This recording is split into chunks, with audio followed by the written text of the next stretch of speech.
En 1519, Cortés y sus hombres se hospedaron en la casa del padre de Moctezuma. Se les permitió construir un altar cristiano y mientras trabajaban en él, husmearon y descubrieron una cámara secreta repleta de riquezas inimaginables que, según sus propias palabras, los elevaron. Hoy te contaré del famoso tesoro de Moctezuma. ¿Cuánto oro robaron los españoles en la noche triste?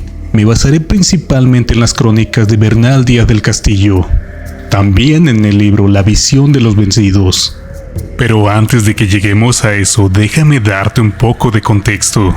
Cortés llegaría a México con 11 navíos y 500 soldados, pasando primero por Cozumel, y ahí rescataría a Jerónimo de Aguilar, quien sería su intérprete. Posteriormente llegaría a Veracruz, pero antes de adentrarse y llevar a cabo su expedición para llegar con Moctezuma, decidió enviar el famoso quinto real al rey de España. Quiero que pienses en esto ya que es importante, porque Cortés antes de llegar con Moctezuma ya había reunido suficiente oro como para maravillar a Carlos I. Volviendo con Cortés y resumiendo los acontecimientos importantes, avanzando lucharía contra los tlaxcaltecas, a quienes haría sus aliados. Posteriormente llegaría a Cholula, Puebla, donde quitaría la vida a cientos de indígenas durante una celebración. Y en algún lapso de su camino, Moctezuma, Tlatoani Mexica, enviaría una comitiva a Cortés con lujosos regalos, entre ellos piezas de oro, con la intención de disuadir a Cortés de seguir su camino a Tenochtitlan. Pero solo logró lo contrario, avivando más su codicia. El 8 de noviembre de 1519 se haría historia. El mismísimo Moctezuma en persona sería quien recibiría en la entrada de la ciudad a Hernán Cortés. Y es que no me centraré tanto en el recibimiento de los españoles por parte de los mexicas, que de hecho fue excelente, sino en el famoso tesoro de Moctezuma. Después de recibir a los españoles, Moctezuma los hospedó en la casa de su padre, Axcayatl, unos lujosos aposentos en los que había vivido el padre de Moctezuma. Los españoles, por su fuerte fe cristiana, querían construir un altar cristiano en el Templo Mayor, ya que, imagínate, ¿cómo debieron ver aquellos ídolos paganos de los mexicas?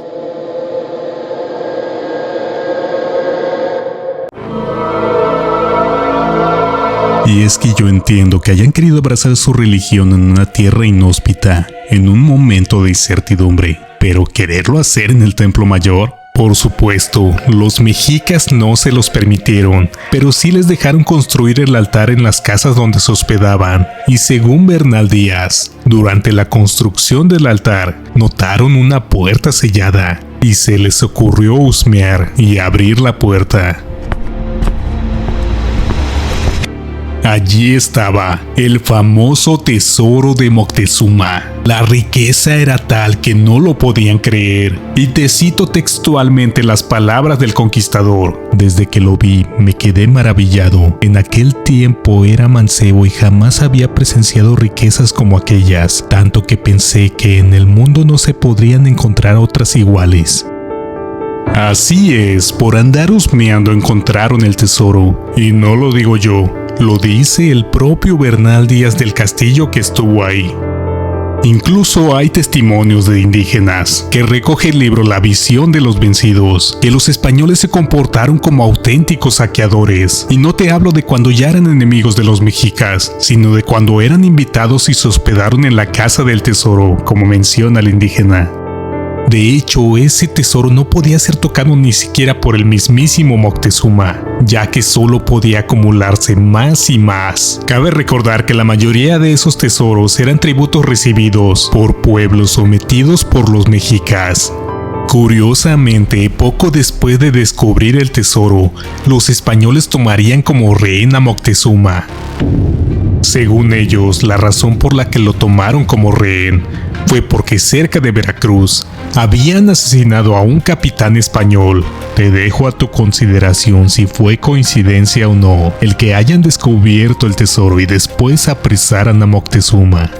A ver, resumiéndote, los españoles estaban hospedados en la casa, ya con el tesoro en su poder, y tenían al mismísimo Tlatoani de los mexicas, Moctezuma, como rehén. Aquí sucede un acontecimiento sumamente importante. Llegan noticias de Veracruz, ya que llegó Pánfilo de Narváez, un conquistador español enviado a detener a Cortés, porque recuerda, Cortés llegó aquí sin permiso. Al recibir esta noticia, Cortés se lleva aproximadamente a la mitad de sus hombres españoles y a otra cantidad de indígenas para enfrentarlo, y al salir, deja como encargado a Pedro de Alvarado, conocido por los mexicas como Tonatiuh, que quiere decir el sol, porque era un español rubio de ojos azules. Aquí sucederá una de las acciones más atroces por parte de los conquistadores, ya que seguían siendo invitados. Se llevará a cabo la matanza del Templo Mayor o matanza del Toscal. Aquí sí citaré otras fuentes como testimonios que recoge el libro La visión de los vencidos. Según relatos indígenas, al estar celebrando los mexicas, no se permitieron armas, y fue cuando los conquistadores, comandados por Pedro de Alvarado, los atacaron a traición, acabando con una enorme cantidad de nobles mexicas. Al parecer querían acabar con los mandos. Si ya tenían preso a Moctezuma, simplemente debían de acabar con los demás líderes mexicas. Esto no les resultó bien, ya que los mexicas sí se alzarían en su contra. Después de cometer su crimen, y ya al tener a los mexicas como enemigos, Pedro de Alvarado y los capitanes decidieron refugiarse en las casas donde se hospedaban, y ahí se quedaron esperando el regreso de Cortés. Entonces Cortés regresaría triunfante, habiendo derrotado a Narváez, quedándose con casi todos sus hombres. A su regreso a Tenochtitlan notaría el problema en el que estaban metidos. Ingresaría a la casa donde estaban de atrincherados los españoles, queriendo resolver el problema. Ten en cuenta que Cortés regresó con muchos más hombres de los que se había ido, incluyendo aliados indígenas. Recuerda que los españoles tienen a Moctezuma como rehén. Es aquí cuando lo enviarían a interceder. Se supone que Moctezuma trató de calmar a los mexicas. Los mexicas, al sentirse traicionados, empezarían a lanzar piedras a los españoles junto con Moctezuma. Y es ahí donde, según las crónicas españolas, fallecería el Tlatoani mexica, lapidado por su propia gente. Esta es la versión más aceptada de hecho por los historiadores, pero hay testimonios de mexicas que cuentan otras versiones. De hecho, ellos creen que los españoles acabaron con la vida de Moctezuma, ya que ya no les servía. Es aquí cuando Cortés, ya sin Moctezuma, estando acorralado y atrincherado, decide tomar la decisión de escapar. Planearon que el escape sería en la noche. Tenía que ser un escape sigiloso, pero por supuesto, ¿creías que iban a escapar sin el tesoro? Claro que no.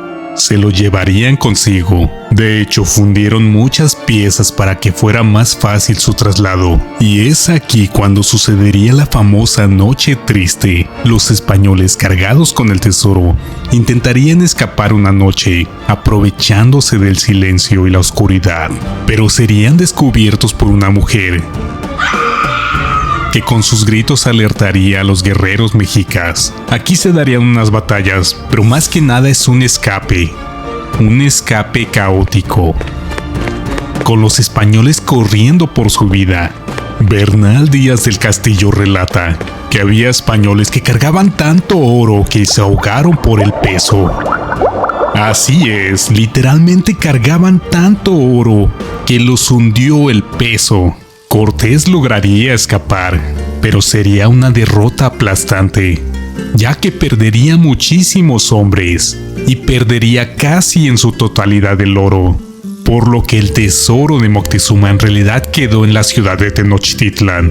Y es aquí donde se pierde el rastro del famoso tesoro de Moctezuma. Cortés lo perdió en la Noche Triste. Después, Cortés regresaría a conquistar Tenochtitlan y tomaría como prisionero Cuauhtémoc, el último Tlatoani mexica. Aquí es donde se lleva a cabo la famosa tortura de quemar los pies del señor Mexica. Los conquistadores le infligieron dolor con el objetivo de que confesara dónde había escondido el tesoro.